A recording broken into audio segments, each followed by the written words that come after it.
Hello, എല്ലാവർക്കും സുഖമല്ലേ? ഹെഡ്മിലോടുന്ന YouTube ചാനലിലേക്ക് എല്ലാവർക്കും സ്വാഗതം. ഞാൻ ബെൻസി. എന്നത്തെയും പോലെ ഒരു പകല് ഇന്നും ദിവസങ്ങൾക്കും പകല് രാത്രി ഇതൊന്നും ഒരു വ്യത്യാസവും ഇല്ല. പക്ഷേ നമ്മൾ മനുഷ്യരുടെ കാര്യത്തിൽ ചിന്തകൾക്കായാലും ജീവിതത്തിൽ സംഭവിക്കുന്ന കാര്യങ്ങൾക്കായാലും ഓരോ ദിവസവും മാറ്റമുണ്ട്.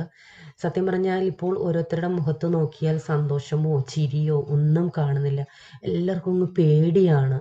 അപ്പോൾ ഞങ്ങൾ എന്നും പ്രാർത്ഥിക്കുമ്പോൾ ഒരു വാക്ക് പറയാറുണ്ട്, ഏതവസ്ഥ വന്നാലും കർത്താവേ അതൊക്കെയും തരണം ചെയ്യാനുള്ള കൃപ തരണേ. കാരണം ദൈവം നമുക്ക് ശക്തി തന്നെങ്കിൽ മാത്രമേ ഏതവസ്ഥയിലും നമുക്ക് പിടിച്ചു നിൽക്കാൻ പറ്റത്തുള്ളൂ.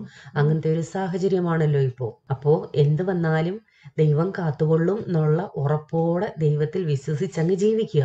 അപ്പോൾ രാവിലെ തന്നെ കഴുകാനായിട്ട് തുണി അങ്ങ് കുതിർത്ത് വെക്കുകയാണ്. ഇതിനകത്ത് സോക്കിങ്ങിൻ്റെ ഓപ്ഷൻ ഉണ്ട്, പക്ഷേ ഞാനത് യൂസ് ചെയ്യാറില്ല. തുണി ഇങ്ങനെ കുതിർത്തൊരു അരമണിക്കൂർ ഇതിൽ തന്നെ ഇട്ടേക്കും. അതിനുശേഷം വാഷ് ചെയ്യത്തേ ഉള്ളൂ. കഴിഞ്ഞ വ്ളോഗിലൊക്കെ ഇത് കാണിച്ചപ്പോൾ പലരും ഏതാണോ മെഷീൻ എന്ന് ചോദിച്ചു. ഇത് വേൾപൂളിൻ്റെ സെമി ഓട്ടോമാറ്റിക് ആണ്. ഇത് ബോംബെയിൽ നിന്ന് മേടിച്ചതാണ്. അവിടെ ഞങ്ങൾക്ക് വെള്ളത്തിൻ്റെ പ്രോബ്ലം ഉണ്ടായിരുന്നു. അത് സിൻഡെക്സിൽ നിറച്ചിട്ട് അതിൽ നിന്നല്ലേ വെള്ളം വരുന്നത്, നല്ല ഫോഴ്സിലല്ല വരുന്നത്. അതുകൊണ്ടാണ് ഓട്ടോമാറ്റിക് മേടിക്കാതെ സെമി ഓട്ടോമാറ്റിക് മേടിച്ചത്. ഇത് മേടിച്ചിട്ട് ഏകദേശം 2.5-3 വർഷം ആകുന്നെന്ന് തോന്നുന്നു കേട്ടോ. ഇതുവരെ ഒരു പ്രശ്നവും വന്നിട്ടില്ല, റിപ്പയറിങ് ചെയ്യേണ്ട അവസ്ഥയോ ഒന്നും വന്നിട്ടില്ല. അപ്പോൾ ഇന്ന് രാവിലെ ദോശയാണ്. മാവ് ഓൾറെഡി ഇരിപ്പുണ്ട്.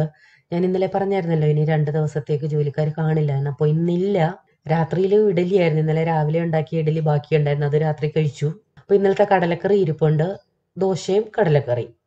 രാവിലെ തൊട്ടേ നല്ല മഴക്കോളായിരുന്നു. അപ്പോൾ ആദ്യം വിചാരിച്ചത് തുണി കഴുകി വെളിയിൽ ടെറസിലിടാമെന്നാണ്. കൂരയുണ്ടല്ലോ, അവിടെ കിടന്നുണങ്ങിക്കോളും. തുണി കഴുകി കഴിഞ്ഞപ്പോഴത്തേക്ക് ചെറിയ ഒരു വെയിൽ വന്നു. വെയിൽ ഒട്ടും ചൂടില്ല എന്ന് തോന്നും, പക്ഷെ നല്ല ചൂടുണ്ട്. അവിടുന്ന് തുണി വിരിച്ചിട്ട് വന്നപ്പോഴത്തേക്ക് വിയർത്തൊരു പരുവമായി. കണ്ടാൽ മന്ദാരം പോലെ ഒട്ടും ചൂടില്ലെന്ന് തോന്നും, പക്ഷെ ഇത്തിരിയും വെയിലേ ഉള്ളതിലും നല്ല ചൂടുള്ള വെയിലാണ്.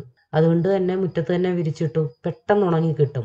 എത്രയ്ക്കായാലും വെയിലത്ത് ഉണങ്ങുന്ന തുണിയും അല്ലാതെ തണുപ്പത്ത് കിടന്ന് ഉണങ്ങുന്ന തുണിയും രണ്ടിനും മണത്തിൽ തന്നെ വ്യത്യാസമുണ്ട്.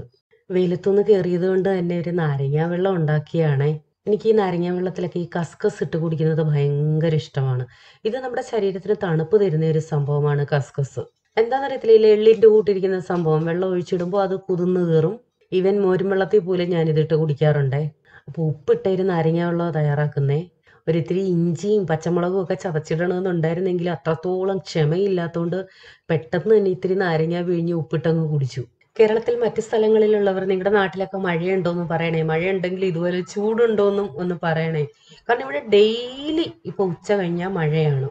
അതോ ഭയങ്കര ഇടിയും വെട്ടിയാണ് മഴ പെയ്യുന്നത്. ഞാൻ പണ്ട് ടിപ്സ് ഒക്കെ ഇട്ടുകൊണ്ടിരുന്ന സമയത്തെ നമ്മുടെ കൈ നല്ല സോഫ്റ്റ് ആവാനും നഖങ്ങളിലൊക്കെ അഴുക്കുണ്ടെങ്കിൽ അത് പോവാനും, അതായത് കയ്യിൽ തന്നെ അഴുക്ക് കറയൊക്കെ പോവാനായിട്ട് ടിപ്സ് ഇട്ടിട്ടുണ്ട്. അതിൽ ഒരെണ്ണമാണ് ഇത്. നാരങ്ങാത്തോടും ഉപ്പാണ് ആ പാത്രത്തിലിരിക്കുന്നത്. നാരങ്ങാത്തോടല്ലാതെ നല്ല അരമുറി നാരങ്ങ വേണമെങ്കിലും ഇതിനു വേണ്ടി യൂസ് ചെയ്യാം. ഉപ്പിലൊന്ന് മുക്കിയ ശേഷം നമ്മുടെ കയ്യിലും നഖത്തിലും ഒക്കെ ഇതുപോലെ ഉരച്ചാൽ മതി. ഇത് കാലിലും കയ്യിലും ഒക്കെ ചെയ്യാൻ പറ്റിയ നല്ലൊരു ടിപ്പാണ് കേട്ടോ. നഖത്തിനകത്തൊക്കെ അഴുക്കുണ്ടെങ്കിൽ നല്ല വൃത്തിയായിട്ട് ഇത് പോയി കിട്ടും. തീർച്ചയായിട്ടും വിറകടുപ്പിൽ ജോലി ചെയ്യുന്നവർക്ക് ചാരം വരുമ്പോൾ കരിപാത്രം കഴുകുമ്പോഴൊക്കെ എത്രയ്ക്കായാലും കൈ അല്പം വൃത്തിയേടാവാറുണ്ട്. അല്ലെങ്കിൽ പിന്നെ ഗ്ലൗസ് ഇടേണ്ടി വരും. എന്നെ സംബന്ധിച്ചിടത്തോളം ഗ്ലൗസ് ഇടുന്ന ഒരു ശീലമേ എനിക്കില്ല. ആകെ ഒരു യഥക്കേടാണ്. അപ്പോൾ ചിലപ്പോഴൊക്കെ, എന്നുമില്ല കേട്ടോ, വല്ലപ്പോഴും ഇങ്ങനെ ഒന്ന് ഓർക്കുന്ന സമയത്ത് മൂഡ് വരുന്ന സമയത്ത് ഞാൻ ഇങ്ങനെ ചെയ്യാറുണ്ട്. കാരണം ഞാൻ പല ടിപ്സുകളും നിങ്ങൾക്ക് പറഞ്ഞു തരുമെങ്കിലും ഞാൻ സ്വയമായിട്ടൊന്നും ചെയ്യാത്ത ഒരാളാണ്. അപ്പോൾ ആരെങ്കിലും എല്ലാവരും എന്നെ പോലെ ആയിരിക്കണമെന്നില്ലല്ലോ. ചിലരുണ്ട് ഏതെങ്കിലും ഒരു ടിപ്പിന് വേണ്ടി വെയിറ്റ് ചെയ്യുന്നവർ. അപ്പോൾ തന്നെ അത് ട്രൈ ചെയ്തിട്ട് അല്ലെങ്കിൽ കണ്ടിന്യൂസ് ആയിട്ട് ചെയ്യാൻ വേണ്ടി വെയിറ്റ് ചെയ്യുന്ന പലരുമുണ്ട്. അത് നല്ല കാര്യമാണ്. എന്നെ സംബന്ധിച്ചിടത്തോളം ഇതൊന്നുമേ ഞാൻ സ്വയം ചെയ്യാറില്ല. മുഖത്തായാലും കയ്യിലായാലും കാലിലായാലും. പക്ഷെ ഇത് ഞാൻ ഇടയ്ക്ക് ചെയ്യും. അതായത് നാരങ്ങയൊക്കെ ഇങ്ങനെ എടുക്കുന്ന ദിവസങ്ങളിൽ ഇങ്ങനെ തോന്നുകയാണെങ്കിൽ ഇത് ചെയ്യാറുണ്ട് കേട്ടോ.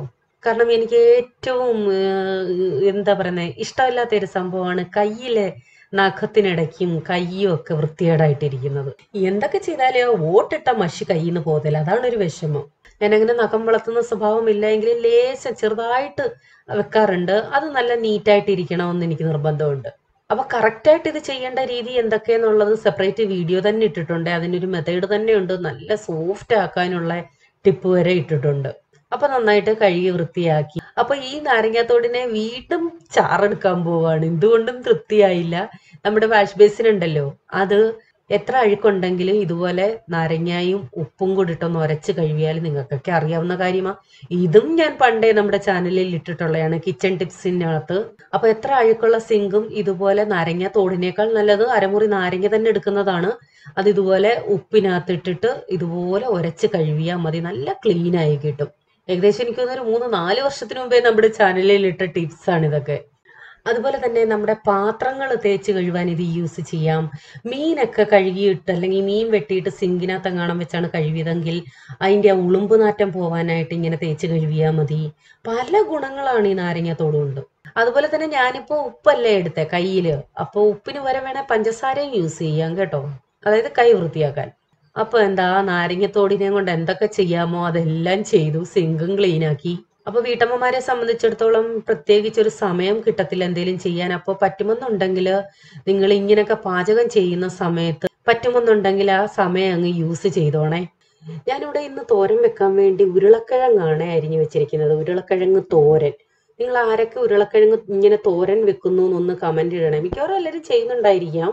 ഉരുളക്കിഴങ്ങിൽ തന്നെ സവാളയുള്ളി അരിഞ്ഞിട്ടിട്ടുണ്ട്. പിന്നെ മസാലയായിട്ട് എടുത്തിരിക്കുന്നത് തേങ്ങ, പച്ചമുളക്, കറിവേപ്പില, ലേശം ജീരകപ്പൊടിയും ചേർത്തിട്ടുണ്ട് കേട്ടോ.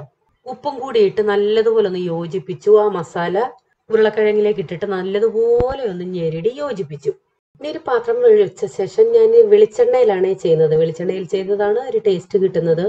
എണ്ണ ചൂടാവുമ്പോൾ കടുകിട്ട് പൊട്ടിച്ച ശേഷം നമ്മൾ ഈ ഇളക്കി വെച്ചിരിക്കുന്ന ഉരുളക്കിഴങ്ങും എല്ലാം കൂടി ഉണ്ടല്ലോ, അതങ്ങോട്ടിട്ട് നല്ലതുപോലെ ഇളക്കി യോജിപ്പിക്കാം. വെള്ളം ഒത്തിരി വേണ്ട, ആ കൈ തെളിച്ചൊന്ന് ജസ്റ്റ് ഒഴിച്ചാൽ മതി. എന്നിട്ടിത് മീഡിയം തീയിലിട്ട് നമുക്ക് ആവിയിലാണ് വേവിച്ചെടുക്കേണ്ടത്. ഇനി അതല്ല നിങ്ങൾക്കിത് വേവ് കൂടുതലാണ്, വെള്ളം വേണം എന്ന് തോന്നുന്നു എങ്കിൽ ലേശം ഒഴിച്ചു കൊടുക്കാം. ഞാനിപ്പോൾ ഏകദേശം ഒരു 1/4 ഗ്ലാസോളം വെള്ളം ഒഴിച്ചിട്ടുണ്ട്. അതിനുശേഷം ആവിയിൽ തന്നെ വേവിച്ചെടുക്കണം. പെട്ടെന്ന് റെഡിയായി കിട്ടുന്ന ഒരു തോരനാണ് ഇത്. ഇനി ഈ തോരന് ഒരു മീൻ തോരന്റെ, മീൻ പീര പറ്റിച്ചതെന്നൊക്കെ പറയത്തില്ലേ, അതിന്റെ ഒരു ടേസ്റ്റ് വേണമെന്നുണ്ടെങ്കിൽ ഇതിൽ ഒരു ചെറിയ കഷ്ണം കുടംപുളി ഒന്ന് ഇട്ട് കൊടുത്താൽ മതി. അതിന്റെ ഞാൻ വീഡിയോ ഓൾറെഡി നമ്മുടെ റെസിപ്പി ഈ ചാനലിൽ ഇട്ടിട്ടുണ്ട്. അപ്പൊ അങ്ങനെ ചെയ്യാൻ ആഗ്രഹമുള്ളവർ ഉരുളൻകിഴങ്ങ് തോരൻ വെക്കുമ്പോൾ ഒരു കുടം പുളി, കൂടുതൽ വേണ്ട, പുളി ഒത്തിരി ആവരുത്, 1 അല്ലെങ്കിൽ 2 ഇട്ടിളക്കി തോരൻ വെച്ച് കഴിച്ചു നോക്കൂ. ഇതൊക്കെ എന്ന് പറയുന്നത് പെട്ടെന്നുള്ള ഒരു തട്ടിക്കൂട്ട് തോരനാണേ. അത് മാത്രമല്ല ചോറിന് നല്ല കോമ്പിനേഷനുമാണ് ഈ തോരൻ. അപ്പൊ അത് ആവിയിൽ നന്നായിട്ട് കിടന്ന് വെന്തു. ഇതിപ്പോ നല്ല പരുവമായിട്ടുണ്ട്. ഞാൻ വേറെ വെള്ളമൊന്നും ചേർത്തിട്ടില്ല, ആ ആദ്യം ചേർത്ത വെള്ളം മാത്രമേ ഉള്ളൂ കേട്ടോ. കടു താളിച്ച് വെച്ചത് കൊണ്ട് തന്നെ ഞാൻ ഇനി ഇതിനകത്ത് എക്സ്ട്രാ കടുവൊന്നും താളിക്കുന്നില്ല. അപ്പൊ കടു താളിക്കണമെന്നുള്ളവർക്ക് ആദ്യം ഇതുപോലെ ഈ ഉരുളക്കിഴങ്ങ് വേവിച്ചെടുത്ത ശേഷം ലാസ്റ്റിൽ വേണമെങ്കിൽ കടു താളിച്ചിടാം. അപ്പോൾ അടുക്കളയിൽ നിന്ന സമയത്താണ് നമ്മുടെ വീടിന്റെ തൊട്ട് മുമ്പിലത്തെ റോഡിൽ പച്ചക്കറി വണ്ടിയുടെ സൗണ്ട് കേട്ടത്. പച്ചക്കറി വണ്ടിയുടെയും മീൻ വണ്ടിയുടെയും ഒക്കെ സൗണ്ട് കേൾക്കുമ്പോഴേ അറിയാം എന്താ സംഭവം വരുന്നേന്ന്. എൻ്റെ ചേച്ചി ബോംബെയിൽ നിന്ന് വന്നപ്പോൾ ഉണ്ടല്ലോ, അവൾക്ക് ഭയങ്കര അതിശയമായിരുന്നു. ഇത്രയും മീൻ വരുന്നു, പച്ചക്കറി മുമ്പിൽ വരുന്നു. മീൻ തന്നെ എനിക്ക് തോന്നുന്നു ഒരു 3-4 കൂട്ടരെങ്കിലും ഇതിലേ പോവും. പക്ഷെ ഇപ്പൊ ഇത്തിരി കുറവുണ്ട്. പച്ചക്കറി വണ്ടി ആഴ്ചയിൽ ഒരു ദിവസമാണെന്ന് തോന്നുന്നു. ഞങ്ങളുടെ 5 വീട്ടിന്റെ അവിടെ ഇങ്ങനൊന്നും വരില്ല കേട്ടോ. കഴിഞ്ഞ ആഴ്ച പച്ചക്കറി കടയിൽ നിന്ന് ജോസൻ സവാള മേടിച്ചു. ദൈവമേ, ഒട്ടും കൊള്ളത്തില്ല. കീറും നടുക്കും, നമ്മൾ കീറുമ്പോൾ നടുഭാഗം മുഴുവൻ അളിഞ്ഞത്. ഇത് പക്ഷേ നല്ല ഉണങ്ങിയ നല്ല സവാളയാണ് കേട്ടോ.